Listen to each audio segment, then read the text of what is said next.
¿Qué tal, doctor? ¿Cómo estamos? Espero que estén súper bien. Estoy intentando pasarle un poquitito la clase para dar continuidad a la clase. Hoy vamos a hablar de transporte celular, de varios tipos de transportes celulares, de las características. Voy a intentar ser lo más breve posible y lo más comprensible posible. Espero que le guste el trabajo que voy a intentar realizar para intentar facilitarle a usted también en la fecha de hoy. Empezamos entonces hablando del transporte activo. ¿Qué es el transporte activo?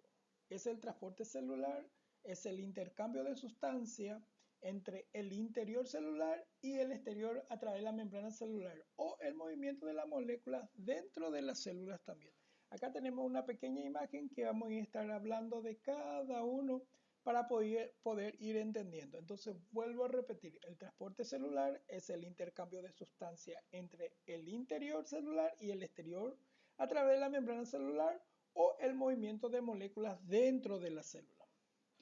Empecemos ahora los tipos de transporte celulares. Existen dos tipos de transporte, que es el transporte pasivo y el transporte activo. Su nombre ya lo dice, transporte pasivo va a ser aquel transporte que no utilizan energía, y el transporte activo son aquellos que sí van a utilizar energía. Entonces, explicando un poquitito lo que es el transporte pasivo, es el transporte de sustancias desde el medio externo hacia el citoplasma o viceversa, del citoplasma hacia el medio externo, por medio de un transporte pasivo. Este tipo de transporte, de cuando las moléculas se desplazan por causa de gradiente de concentración, por decir electricidad, presión, es decir, se mueven de la zona más concentrada a la menos concentrada. Este desplazamiento no requiere de energía adicional, que es el ATP, por lo cual recibe el nombre del transporte pasivo. Entonces, el transporte pasivo es el movimiento de la parte más concentrada a la menos concentrada. Vuelvo. Entonces, súper fácil. Transporte activo es el transporte que moviliza soluto en contra de su gradiente de electroquímico. En contra, es decir, de menor a mayor. Y el pasivo era de mayor a menor. Evidentemente, las células no pueden depender exclusivamente del transporte pasivo. Entonces, hablamos del transporte activo. El transporte activo de soluto en contra del gradiente electromecánico es esencial para el mantenimiento de la composición iónica intracelular y para importar soluto que se encuentra en una menos concentración en el exterior que en el interior de la célula. Existen tres mecanismos principales de transporte activo, que a través de la membrana celular. Y vamos a ir conociendo ahora los tres mecanismos principales. Bueno, acá nada más una gráfica donde nos enseñan lo que es el transporte pasivo y el transporte activo. Entonces los transportes pasivos van a ser por difusión simple y difusión facilitada de un espacio extracelular y un espacio intracelular. Y acá tenemos los transportes activos que dijimos que iba a ser de menor concentración hacia mayor concentración, que es la gradiente electromecánica, que también de esta forma. Entonces, para salir va a usar bomba, en este caso como muestra acá, y acá como ven también gradiente electroquímico. Entonces tenemos los tipos de transporte, va a ser transporte pasivo y transporte activo. Hablando un poquitito de la anatomía y la fisiología. La ósmosis. ¿Qué es la ósmosis? La mayoría de ustedes ya lo saben, que es transporte de moléculas de agua a través de la membrana plasmática mediado por proteína específica, que es la aquaporina, y a favor de su gradiente de concentración. Entonces, la ósmosis es el transporte de agua a través de la membrana plasmática mediado por una proteína específica llamada aquaporina. No se olviden porque es pregunta de examen, doctores. Difusión facilitada, como ya dijimos, son transporte celular donde es necesario la presencia de un carrier o transporte que es llamado proteína integral para que la sustancia atraviese la membrana.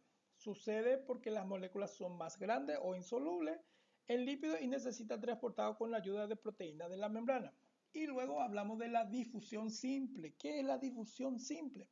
Paso de sustancia a través a través de la membrana plasmática con los gases, como ejemplo, gases respiratorios, alcohol y otras moléculas no polares.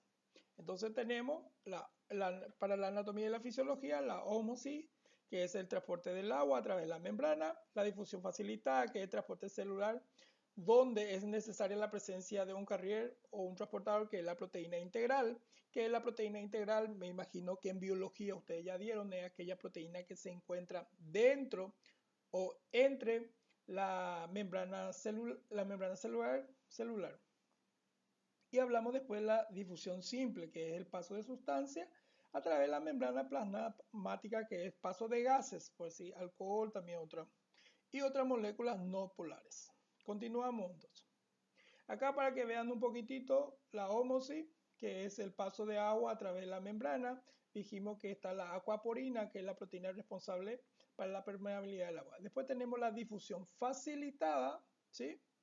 ¿De qué hablamos la difusión facilitada? Que dijimos que necesitamos de una proteína integral. Y acá vemos un ejemplo de la proteína integral. Son aquellas proteínas que se encuentran entre la membrana celular, que es una membrana bicapa lipídica, como ven aquí. Y difusión simple, que es el paso de los gases, como ven acá un poquitito. Luego hablamos de la endocitosis. Su palabra endo significa entrar, ¿verdad? Mediada por receptores o ligando. Es de tipo específico, captura macromoléculas específicas del medio ambiente, fijándose a través de proteínas ubicadas en la membrana plasmática, pero que son específicas. La pinocitosis consiste en la integración de líquido y soluto mediante pequeñas vesículas. La fagocitosis es casi idéntico a la pinocitosis, atiendan bien que dice la pinocitosis, soluto mediante pequeñas vesículas. Y la fagocitosis consiste en la ingestión de grandes partículas que se engloban en grandes vesículas, que es la fagosoma, que se desprende de la membrana celular. Y luego tenemos la exocitosis, que es la exo, hacia afuera. La exocitosis es el proceso celular por el cual la vesícula situada en el citoplasma se fusionan con la membrana citoplasmática, liberando su contenido ¿hacia dónde? Hacia el exterior. Es la expulsión o secreción de sustancias como la insulina a través de la fusión de la vesícula con la membrana celular. Y acá como ejemplo, endocitosis, entonces cuando va entrando, ¿sí? Pinocitosis de pequeñas vesículas, ¿sí? Fagocitosis de grandes vesículas, ¿sí? Y como hablan, perdón, el último, la exocitosis es de adentro hacia afuera. El ejemplo, la insulina. ¿Cuál es la importancia? Es importante para la célula porque le permite expulsar de su interior los desechos del metabolismo y también el movimiento de sustancias que sintetizan como hormonas. Además, es la forma en que adquiere nutrientes mediante proceso de incorporación a la célula de nutrientes disueltos en el agua. Por eso que es súper importante. Bueno, acá le dejo una página de YouTube donde van a poder observar alguna explicación nuevamente de lo que he hablado acá. Y espero que le haya gustado y estamos acá para servirlo, para ayudarle y le envío un fuerte abrazo desde la distancia y espero verle muy pronto nuevamente por las clases. Un saludo, doctores. Un saludo fuerte.